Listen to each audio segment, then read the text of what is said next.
안녕하십니까, 산타입니다. 조금 오랜만이네. 오늘이 2025년 8월 19일이죠. 화요일이고요. 현재 외기 온도가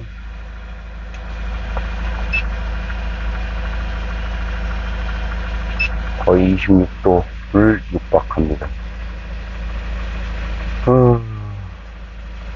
어제는 작은 사고가 있어서 그다지 기분이 유쾌하지 않고. 아니야, 돈이 나가기 때문에. 그것도 그렇고, 어떤 부분에서는 예방조치를 했어야 되는데 자꾸 동일한 방법이 되니까,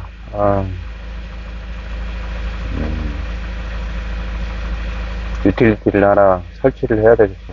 미루고 미루다가. 오늘은, 최근에 보니까, 방송에서, 방송인들이, 축구 같은 거를, 풋살이나 축구 이런 거를 하잖아요. 그런 마이너하고 어떻게 보면은 신선하죠. 여자가 과격한 운동을 한다는 것 자체가, 남자들도 축구가 상당히 부상의 위험도 높고, 그죠? 그리고 땀도 많이 나고, 그래서 요즘엔 젠더 간의 운동의 벽이 많이 허물어졌지만, 방송에서 보는 그런 장면들은, 흥미로 봤을 때는 일단 성공을 한 것 같아요. 기술적인 테크닉이나 전술적인 그런 거는 기대할 수는 없으나, 파워라든가, 우리가 익히 알고 있는 연예인들이, 그동안에 가지고 있던 젠더 간의 양분화된 스포츠를, 도전한다는 것 자체가, 시청자로서 삶이 가지고 있는 어떤 한계에 대한 거를 다시 한번 환기시켜주는 그런 기획 의도일까? 라면서 이렇게 바라보면, 흥미롭더라고.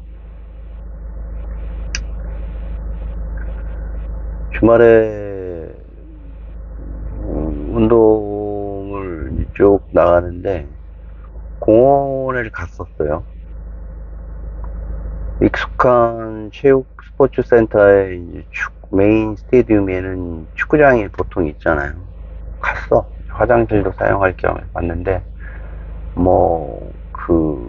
흔히들 얘기하는 스포츠에서 들리는 그런 괴성도 들리고, 탄성도 들리고, 이런저런 이야기들이 들리더라고요. 화장실하고 바로 나가면 왼쪽에 있길래 쓱 봤는데, 여느 조기 축구회가 특별하게 다른 점은 없었으나, 자세히 보니까 양 진영에 한 두세 명 정도 여성분들이 계신 거야. 방송에서만 봤지 그렇게 섞여서 하는 거는 재밌더라고. 그러니까 되게 진지하게 하시더라고. 어떤 남성만 하고 있다가 여자가 들어가면은 어떤 상황이 연출될까, 어떤 분위기가 될까라고 하는 거는 어렵지 않게 상상할 수 있을 것 같아. 대단히 진지했고, 또 즐기시더라고. 즐기러 오셨겠지만,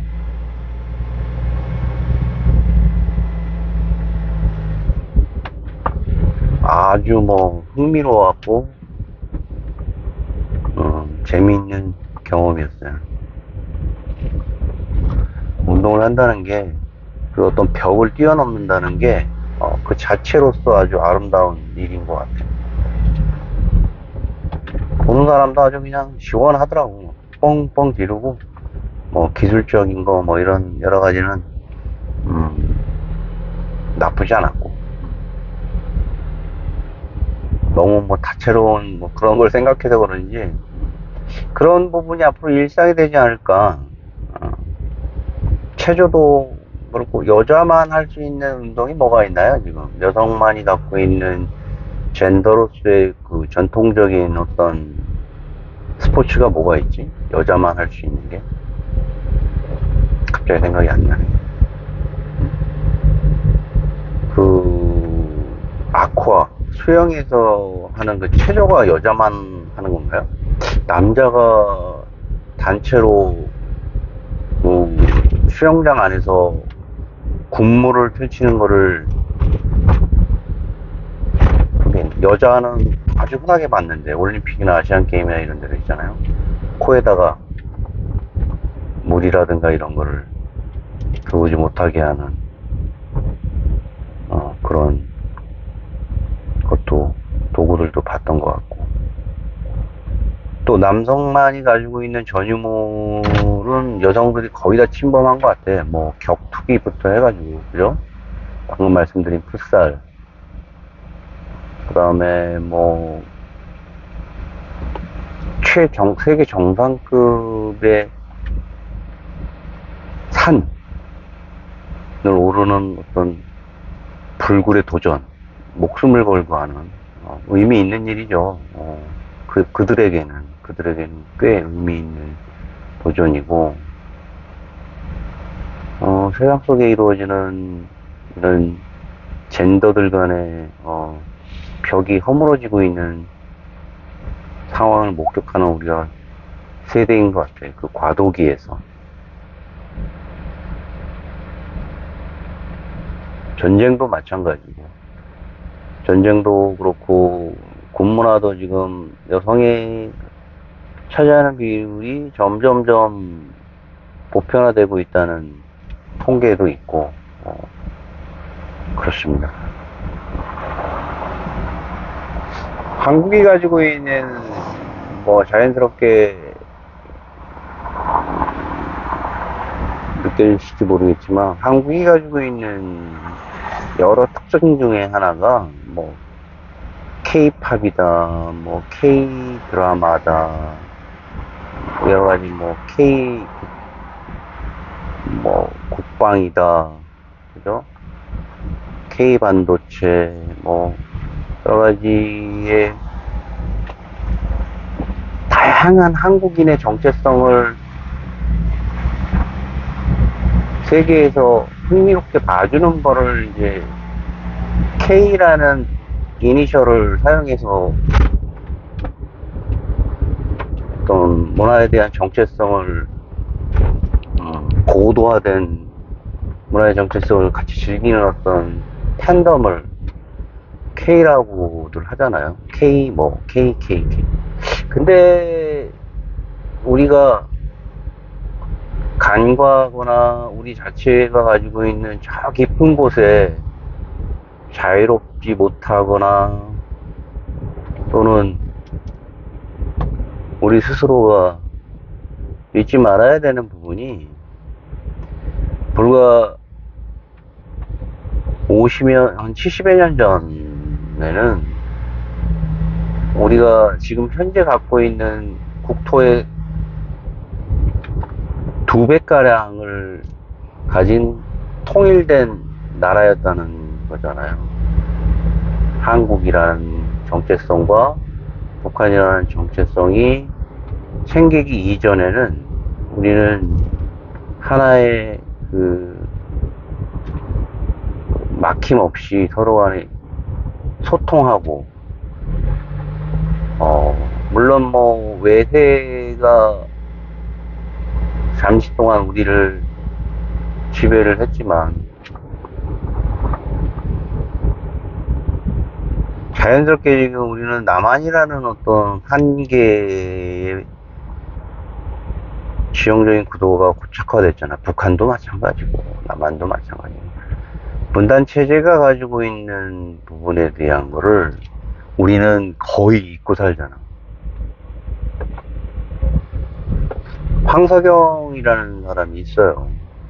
이분은 어쨌든 70년대부터 활동해온 작가이고, 뭐, 백낙정 선생님 같은 경우는 그가 2000년 초반에 내온 여러 가지 소설을 가지고 분단 체제가 가진 여러 가지 상황을 극복하는 데 있어서 사회과학적인 요소도 있고 문화적인 요소도 있겠지만, 문학적인 요소가 가지고 있는 이 분단 체제를 극복할 수 있는 중요한 도구는, 분단 체제를 극복할 수 있는 중요한 도구는 사회과학적인 도구보다는 문학적인 요소를 통해서 분단 체제가 가지고 있는 이질성이라든가 외세가 들어와서 벌였던 여러 가지 갈등 요소들을 뛰어넘을 수 있는 합리적인 거는 문학적인 요소라는 부분을 주장했다고 하더라고요. 그런 부분에 있어서 대단히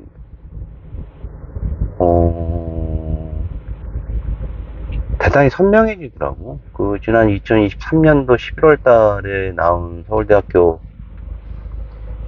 있는 그 평론이 있는데, 거기에 나오는 김유정이라는 교수님이 쓴 이제 논문을 잠깐 봤는데, 어제도 새벽에 좀 일어나서 잠깐 봤는데, 먹고 사느라고, 먹고 사는 문제와 아이들의 교육, 성장, 그죠? 뭐 부모님, 친인척, 뭐 형제자매들, 뭐 이런 관계 속에서, 그리고 지역사회 커뮤니티도 뭐 다들 한두 개씩은 다 가입이 돼 있잖아. 그런 곳에서 저 밑에 도사리고 있는 우리가 지금 처한 상황에 대한 안타까움을 보거나 누군가 깨우쳐주거나 한다는 거는 대단히 환상적이거나 우리 일이 마치 아닌 것처럼 느껴지지 않아요? 여러분들은? 통일 문제에 대해서 요즘은 국방기술이 대단히 진화돼서 고도화돼서 저쪽에서 빵 한 번 쏘면 여기가 초토화되는 건 순식간이에요. 부지불식간이에요.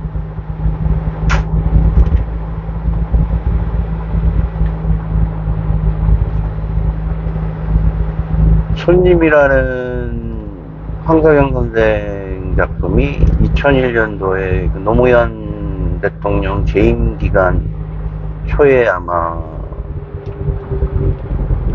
출판됐던 걸로 알고 있고, 거기에 나오는 주요 등장인물이 이제 신의주 황해남도 신천이라는 곳에서 벌어진 집단 학살, 양측 간에, 그게 누가 됐든지 간에 진영 간의 고통 보면은 서로 죽이고 살리고 하잖아요. 근데 진영 내에서도 가지고 있는 인간의 그 어떤 오만이라든가 근본적인 어떤 우리들만이 가지고 있는 한계 때문에 학살이 일어날 수도 있다는 다양한 측면의 전쟁의 참혹, 그리고 이 책에서 보여지는 여러 가지, 뭐 지금 20년이 지난 상태이긴 하지만 당시로서는 새로운 시도에 대한 역사 비극에 대한 해석을 다루는 작품이었어요. 쭉 한번 훑어봤는데 뭐 재밌더라고. 예, 재밌더라고. 근데 저는 뭐 다른 이 책에서 나오는 어떤 형식적인 측면에서 우리나라가 갖고 있는 그 토속 신앙, 무속신앙이 가지고 있는 어떤 전체적인 흐름을 그 무당이 어떤 사람에 대해서 어떤 사안에 대해서 해결을 한다거나 할 때 의뢰를 받고 뭐 그때는 어떤 뭐 이것도 나름대로의 서론본론 결론이 있다며요. 기승전결이 뭐 혼을 불러들이고 혼을 달래고 위로하고 그를 놓아주는 이런 일련의 단계를 책 속의 형식에 맞게 이렇게 풀어놓은 어떤 형식인데 저는 뭐 그렇게 공감은 가지 않았어. 아니, 공감이 가지 않았다기보다는 그렇게 얘기하면 너무 폄하한 거고 덜 흥미로웠어요. 다만 당시 북한 체제에서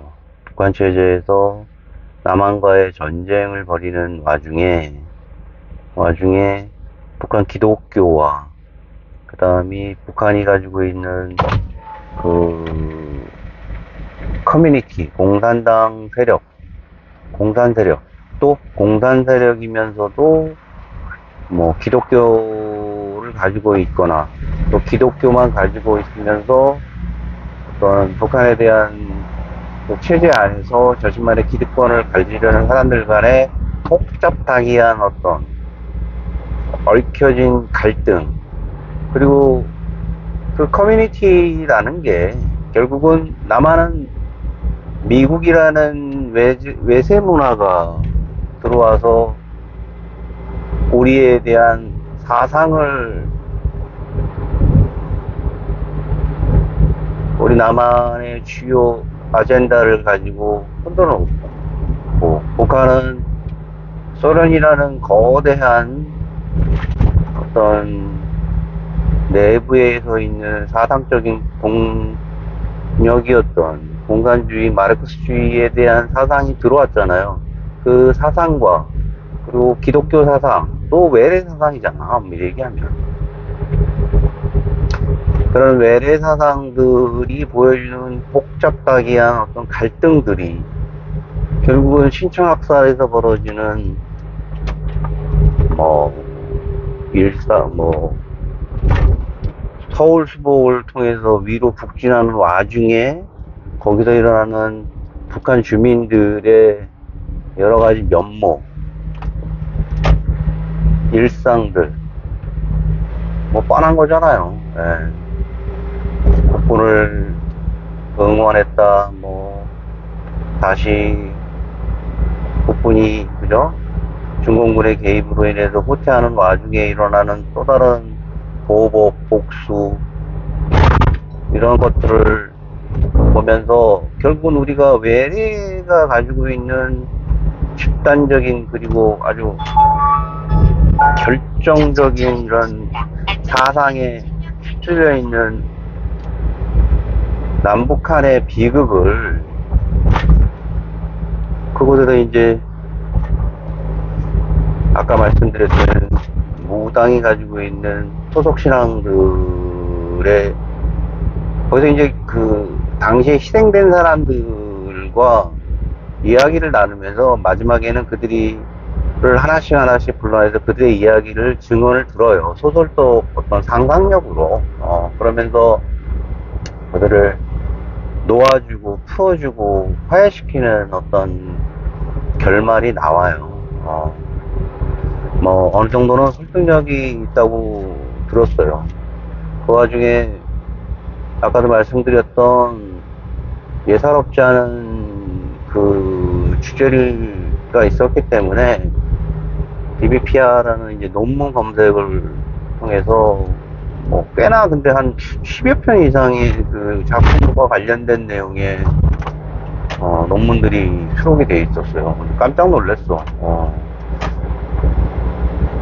그 중에서도 아까 말씀드렸던 그 서울대학교 논문에 나와 있던 게 눈에 들어왔고, 백낙청 선생이 당시에 그 손님을 통한 비판적 시각에서 나오는 여러 가지 문학 분단 취재에 관한 내용을 문학사적인 걸로 풀어내는 데 있어서의 자신의 의견과 그런 부분에 대한 주장들을 제3자가 주장하는 이야기들의 논문이었는데, 아까도 말씀드렸지만 저 기저에 흐르는 우리가 가지고 있는 대단히 지금 몽롱한 상태잖아요. 그렇다고 해서 남북한이 대치대한 상황을 누군가가 또 자극적으로 정치적으로 이용한다라고 그러면 그 또한 또 상당히 불손한 사람이 되잖아, 우리나라는. 북한을 자극하고 남한에 있는 분노를 또 통해서 정치화시킨다고. 그런 것보다는 지금 처한 상황에 대한 객관적인 상태는 어쨌든 간에 우리가 보기 싫은 상황이지만 우리가 안고 있는 상처잖아, 상처.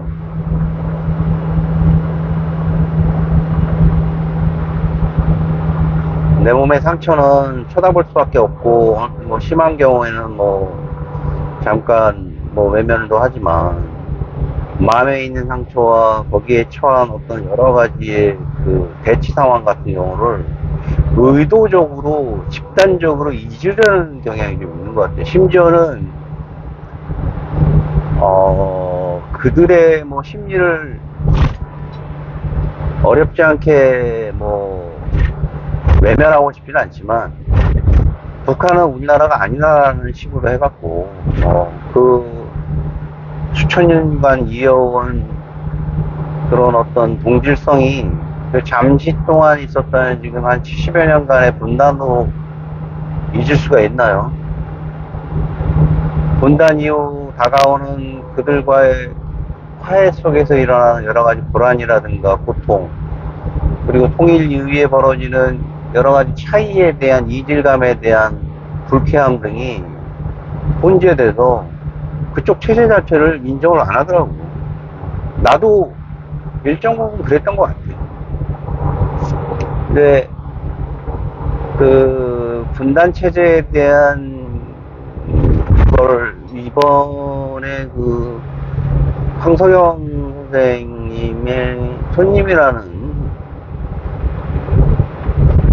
책을 보면서 아주 선명한 내가 현재 처한 상황에 대한, 대한민국 사람으로서 처한 상황에 대해서 남의 일도 아니고 그게 흔한 어떤 텍스트상에 박혀있는 추상적인 것도 아니다.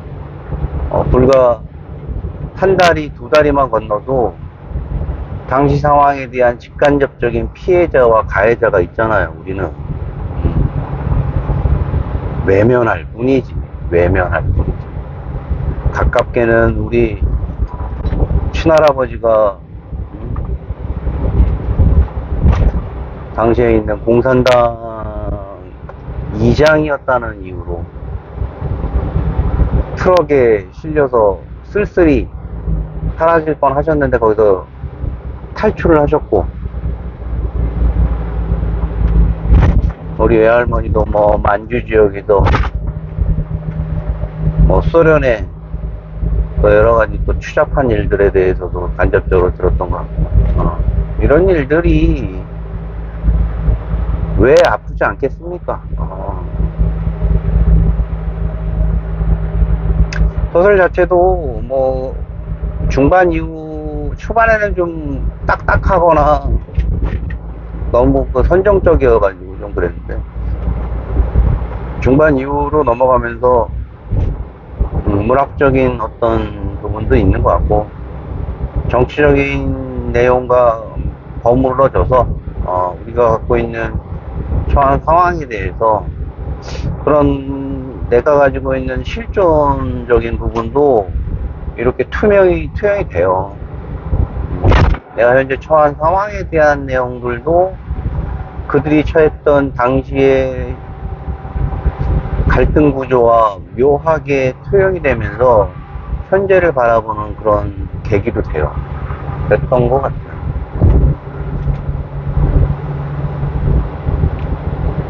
오랜만에 그 노이범 선생님이 추천한 노이범님이 추천한 서적이었는데 상당히 책하바도 투박하고 뭐 트렌디도 하지도 않고 그래서 실망했으나 내용 자체와 거기서 파생되는 이야기들은 아주 묵직한 얘기여서 좋았다기보다는 나 자신을 되돌아볼 수 있다라는 거, 그리고 내가 현재 있고 있는 상황에 대해서 다시 한번 생각하게 해준다는 거는 책이 가지고 있는 여러 가지 장점 중에 하나잖아. 말로 듣는 것보다는 장시간에 걸쳐서 텍스트에서 계속적으로 지속적으로 노출되는 어떤 그 작가와의 소통, 간접적인 직접적인 소통들이 또 다른 묵직함을 던져줘요. 사람을 설득하는 거는 뭐 세 가지 방법이 있잖아. 어떤 전달하는 화자의 사회적인 지위라든가, 아니면 또 감정적인 호소를 하는 뭐 파토스라고 하죠, 보통. 로고스, 파토스, 뭐 또 하나 또 뭐 있는데 기억은 안 나지만, 감정적인 호소라든가 사회적인 이 뭐 지위에 대한 전달보다는 논리적인 내용을 가지고 우리한테 접근하는 그 부분에 대한 거는 긴 호흡을 가지고 이제 그 컨택하려고 하는 무언의 서로 간에 합의가 있어야 되는 거지. 우린 사회는 주로 그냥 그 파토스적인 감정적인 호소에 많이 노출되잖아. 피곤하잖아. 나 자체도 마찬가지. 설득이 아닌 강요가 되는 게 주로 적인 것 같고, 여기까지 했으면 좀 긴 시간이었는데 더운 날씨에 정신 바짝 차려야 될 것 같고, 2차선으로 가라 그러네. 이상입니다. 산타였습니다. 건강한 하루 되십시오.